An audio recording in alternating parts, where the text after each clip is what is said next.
Hello and welcome back.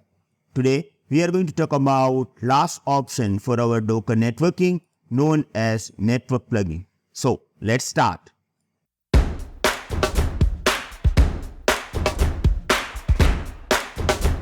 We are going to start with the introduction.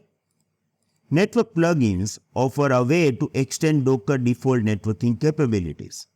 As you know that inside Docker, we have many modes. We have host mode, we have Macvlan drivers, we have overlay network and breeze mode.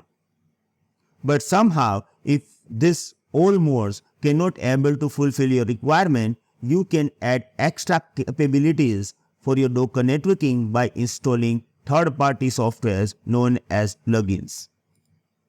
While Docker has built-in network drivers, plugins enable you to integrate with a variety of networking technology and create a complex tailored network configuration.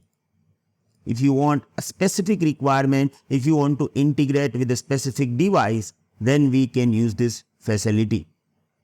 These plugins are available from the Docker Hub or from the third-party vendors. Here I am giving you an example as well. Let's say that Cisco having a one strong networking foundation, they call it Cisco ACI, Application Centric Infrastructure. If you have ACI infrastructure from Cisco and you want to create a container which can integrate with this ACI infrastructure, you have to set up.